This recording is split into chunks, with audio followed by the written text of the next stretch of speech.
खुदाई का काम जारी। खुदाई के दौरान मिली 3 मूर्तियां। खुदाई में मिली माता पार्वती, भगवान गणेश की खंडित मूर्तियों को प्रशासन को सौंपा गया।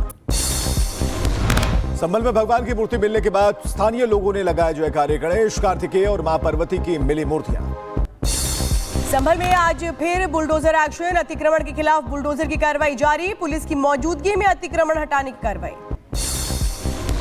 संभल में मंदिर के पास मिले कुएं की खुदाई का काम जारी। पुलिस अधिकारियों की मौजूदगी में जारी है खुदाई का काम।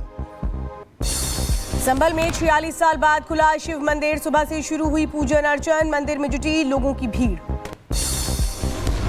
राज्यसभा में संविधान पर 2 दिवसीय विशेष चर्चा का आगाज। वित्त मंत्री सीतारमण ने की संविधान पर चर्चा की शुरुआत। संविधान पर बहस से पहले राज्यसभा में नए सांसदों ने ली शपथ।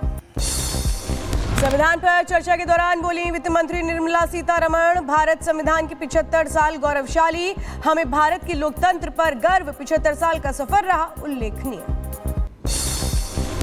संविधान पर चर्चा के दौरान बोली वित्त मंत्री, हमारा संविधान सबसे बेहतर संविधान। हमारे संविधान ने कई मुश्किलों का किया सामना। समय समय पर हुए संशोधन। यूपी विधानसभा सत्र से पहले सीएम योगी का संबोधन। कहा, हमारे लिए गौरव का क्षण। आज से शीतकालीन सत्र की शुरुआत। विधानमंडल का आज शीतकालीन सत्र प्रारंभ हो रहा है और हमारे लिए यह अत्यंत गौरव का क्षण भी है। शीतकालीन सत्र को लेकर बोले सीएम योगी, कहा सभी मुद्दों पर चर्चा के लिए सरकार तैयार। सत्र के लिए सभी सदस्यों का किया स्वागत। सरकार चर्चा करने के लिए सदन में तैयार है और मेरी अपने विपक्ष के साथियों से भी यही आग्रह होगा कि वे सदन में तैयारी के साथ आएं। सीएम योगी ने की प्रदेश की तारीफ। कहा, विकसित भारत के अभियान में यूपी की अहम भूमिका। प्रधानमंत्री के नेतृत्व में यूपी के अंदर तेजी से हो रहा है विकास। आदरणीय प्रधानमंत्री जी के मार्गदर्शन और नेतृत्व में विगत 7.5 वर्ष में विकास और सुरक्षा के नए प्रतिमान स्थापित किया है। यूपी विधानसभा की कार्यवाही शुरू होते ही विपक्ष का जोरदार हंगामा। विधानसभा अध्यक्ष ने विपक्षी दलों को लगाई फटकार। कहा, नियम विरुद्ध विपक्ष कर रहा है मांग। स्कूटी से विधानसभा पहुंचे सपा विधायक आलम बदी आजमी। 90 साल की उम्र में स्कूटी से पहुंचे सपा विधायक। तस्वीरें आई सामने। सपा एमएलसी आशुतोष सिन्हा का दिखा अलग अंदाज। साइकिल पर सवार होकर विधानसभा पहुंचे सपा एमएलसी। साइकिल के आगे लगाया पोस्टर। विधानसभा के बाहर समाजवादी पार्टी का विरोध प्रदर्शन। बीजेपी के खिलाफ की नारेबाजी। पोस्टर लेकर धरने पर बैठे पार्टी कार्यकर्ता। महाराष्ट्र विधानसभा विशेष सत्र का आगाज। विधानसभा के बाहर विपक्ष के नेताओं का प्रदर्शन। ईवीएम को लेकर किया विरोध प्रदर्शन। समित पात्रा ने रिजवान कादरी की चिट्ठी को लेकर गांधी परिवार पर बोला हमला। कहा, नेहरू मेमोरियल के सदस्य ने राहुल को लिखी है चिट्ठी। नेहरू माउंटबेटन से जुड़े लेटर वापस करें सोनिया गांधी। हम 2 चीजें जानना चाहते हैं। एक तो क्या राहुल जो एलओपी हैं वो वाकई सोनिया जी से बात करके इन चिट्ठियों को देश के हवाले करेंगे। हम जानना चाहते हैं कि आखिर नेहरू जी ने एडविना माउंटबेटन को क्या लिखा। सपा ने ट्वीट कर बीजेपी पर साधा निशाना। लिखा, अपराधियों को खुद संरक्षण दे रही बीजेपी की सरकार। भोपाल में ट्रैक्टर पर सवार होकर के विधानसभा के लिए कांग्रेस विधायकों ने किया कूच। खाद और फसल के दाम को लेकर के जताया विरोध। पुलिस ने बैरिकेडिंग कर रोका। फिर कार से रवाना हुए विधायक। किसानों के दिल्ली चलो विरोध पर सपा नेता रामगोपाल यादव ने सरकार पर साधा निशाना। कहा, यह सरकार किसी भी मुद्दे को बातचीत से हल नहीं करना चाहती। लाठियों, आंसू गैस का करती है इस्तेमाल। ये गवर्नमेंट बातचीत से कोई मसला हल नहीं करना चाहती है।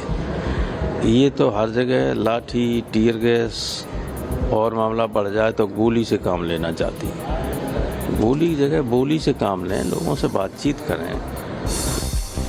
राष्ट्रपति भवन पहुंचे श्रीलंका के राष्ट्रपति और प्रधानमंत्री मोदी ने किया अनुराग कुमार का स्वागत। श्रीलंकाई राष्ट्रपति की पहली भारत यात्रा। भारत दौरे पर श्रीलंका के राष्ट्रपति राजघाट पहुंचे। श्रीलंका के राष्ट्रपति अनुराग कुमार महात्मा गांधी को अर्पित की श्रद्धांजलि। चीन के दौरे पर जा सकते हैं राष्ट्रीय सुरक्षा सलाहकार अजित डोभाल। विशेष प्रतिनिधि वार्ता को लेकर कर सकते हैं दौरा, सूत्रों के हवाले से खबर। विजय दिवस के मौके पर देश भर में शहीद सैनिकों को किया गया नमन। 1971 के भारत पाक युद्ध में भारतीय सेना की ऐतिहासिक जीत का मना रहे जश्न। विजय दिवस के मौके पर प्रधानमंत्री मोदी ने शहीद जवानों को किया याद। कहा, सैनिकों के साहस और बलिदान का करते हैं सम्मान। उनका बलिदान हमारे देश के इतिहास में अंकित रहेगा।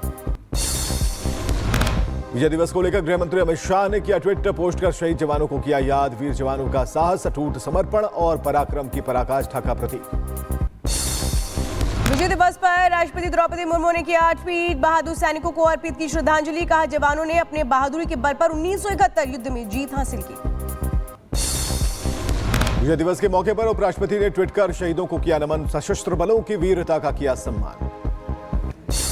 विजय दिवस के मौके पर रक्षा मंत्री राजनाथ सिंह ने शहीदों को अर्पित की श्रद्धांजलि। मौके पर तीनों सेनाओं के प्रमुख भी रहे मौजूद। विजय दिवस के अवसर पर यूपी के सीएम योगी आदित्यनाथ ने ट्वीट कर प्रदेशवासियों को दी बधाई। सर्वोच्च बलिदान के लिए शहीद सैनिकों को किया नमन। विजय दिवस समारोह आज कोलकाता में। विजय दिवस समारोह में बांग्लादेश प्रतिनिधिमंडल के शामिल होने की संभावना।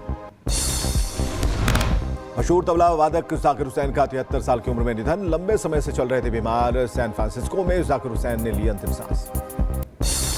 जाकिर हुसैन के निधन पर रक्षा मंत्री ने जताया दुख। कहा, जाकिर हुसैन ने संगीत के क्षेत्र में देश का नाम किया रोशन। उनका जाना बेहद दुखद। नहीं, जाकिर हुसैन ने इस देश का भी नाम रोशन किया है संगीत के क्षेत्र में, और उनकी जितनी भी प्रशंसा की जाए वह कम है, और संगीत के क्षेत्र में उनका बहुत बड़ा योगदान है। ये दुखद है कि आज वो हमारे बीच नहीं रहे। जाकिर हुसैन के निधन पर सपा नेता राम गोपाल यादव ने जताया दुख। का घटना दुखद। एक बड़े कलाकार के जाने से एक शून्य पैदा हो जाता है। इस तरह के कलाकार रोज नहीं पैदा होते। जाकिर हुसैन के निधन पर बोले मृदंग वादक पंडित विजय रामदास। कहा, ये न केवल भारत के लिए बल्कि पूरी दुनिया के लिए दुखद, संगीत जगत के लिए एक अपूर्णीय क्षति। दिल्ली में रोहिंग्या की घुसपैठ को लेकर सियासत तेज। बीजेपी ने आप पर रोहिंग्या को बसाने में मदद करने का लगाया आरोप। यूपी के शाहजहांपुर में लाउड स्पीकर्स को लेकर के पुलिस ने की बड़ी कार्रवाई। तेज आवाज में चल रहे लाउड स्पीकर्स को पुलिस ने किया जब्त।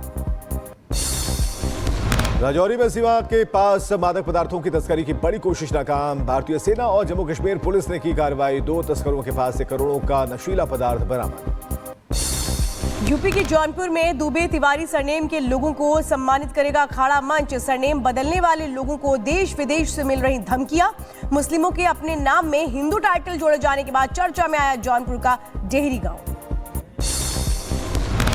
यूपी के हापुड़ में पिटबुल कुत्ते ने 2 बच्चों पर किया हमला। शरीर पर कई निशान। सीसीटीवी कैमरे में कैद हुई घटना। अलीगढ़ में फेयर मीट फैक्ट्री में अमोनिया गैस का रिसाव। महिलाओं समेत 7 मजदूर बेहोश। अस्पताल में कराया गया भर्ती। फैक्ट्री में मचा हड़कंप। जयपुर में कोचिंग सेंटर में गैस लीक होने से 12 से ज्यादा छात्र छात्राएं बेहोश। अस्पताल में कराया गया भर्ती। जयपुर के महेश नगर थाना क्षेत्र के गोपालपुरा की घटना। जयपुर में कोचिंग क्लास में गैस रिसाव का मामला। सचिन पायलट ने किया पोस्ट। घटना को बताया चिंताजनक। मामले की होनी चाहिए जांच। जिम्मेदार कौन, लापरवाही बरतने वालों पर हो सख्त कार्रवाई। हरियाणा के नूंह में 2 गुटों में झड़प। मारपीट के दौरान एक की मौत। पुरानी रंजिश को लेकर हुआ था विवाद।